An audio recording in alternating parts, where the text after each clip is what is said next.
সময় তিনি তার উম্মতদেরকে সুপারিশ করে জান্নাতে নেবে। একের পর এক তার লক্ষ লক্ষ উম্মতদেরকে জান্নাতে নিতে থাকবে। এমন সময় ইব্রাহিমের পিতা আজর ডাকতে বলবে, বাবা, লক্ষ লক্ষ মানুষকে তুমি জান্নাতে নাও, আর আমি তোমার বাবা আজর, আমাকে তুমি একটু জান্নাতে নিবা না?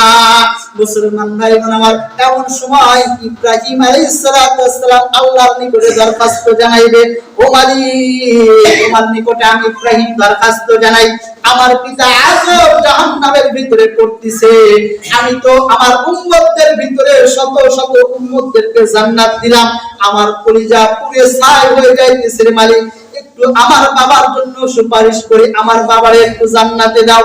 আল্লাহ রাব্বুল আলামিন বলবে, ইব্রাহিম, তোর বাবা তো ঈমান আনে নাই আমার প্রতি, ঈমান আনে নাই তোমার প্রতি, সুতরাং তোমার বাবাকে ওই জান্নাতে দেওয়া যাবে না, জাহান্নামের ভিতরেই তোমার বাবা পড়তে থাকবে।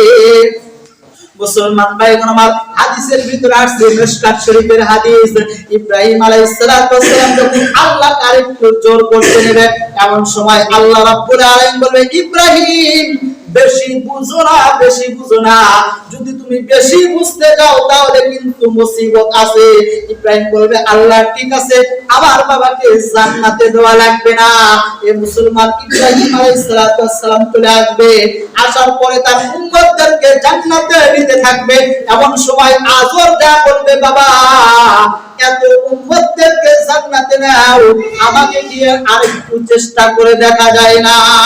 মুসলমান ভাইগণ আমার, এমন সময় ইব্রাহিম আলাইহিস সালাম আবার আল্লাহ রাব্বুল আলামিনের দরবারে যাইবে, যা বলবে, আল্লাহ, কত উম্মতদেরকে তো জান্নাতে নিয়ে যাইতেছি, একটু অনুমতি যদি দিতা তাহলে আমার বাবাকেও আমি জান্নাতে পৌঁছায়া দিতাম।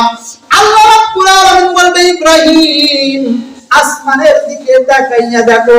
ইব্রাহিম আলাইহিস সালাম আসমানের দিকে তাকাইবে, তাকানোর পরে আল্লাহ রাব্বুল আলামিন আজরকে, মিশকাত শরীফের হাদিসের ভিতরে আছে, আল্লাহ রাব্বুল আলামিন আজরকে ভুঁইসাপ বানায় দিবে, এমন ভুঁইসাপ, মরা ভুঁইসাপ, যেই ভুঁইসাপের চতুর্দিক দিয়ে পোকামাকড় খাইতে থাকবে, দুর্গন্ধ ছড়ে যাবে। আল্লাহ রাব্বুল আলামিন বলবে, ইব্রাহিম, নিচের দিকে তাকাও। ইব্রাহিম আলাইহিস সালাম নিচের দিকে তাকাইবে, তাকানোর পরে ইব্রাহিম আলাইহিস সালাম বলবে, এত দুর্গন্ধ কিসের?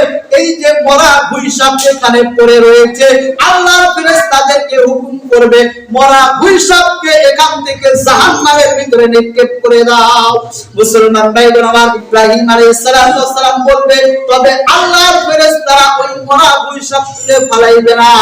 পরবর্তীতে ইব্রাহিম আলাইহিস সালাম নিজের হাতে ওই মরা ভুঁইসাপখানাকে উঠাইয়া জাহান্নামের ভিতরে নিক্ষেপ করবে।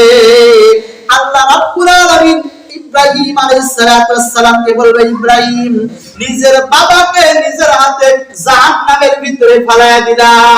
এমন সময় ইব্রাহিম আলাইহিস সালাম বলবে, আল্লাহ, আমি তো আমার বাবারে ফেলাই নাই, ভুঁইসাপ ফেলাইছি।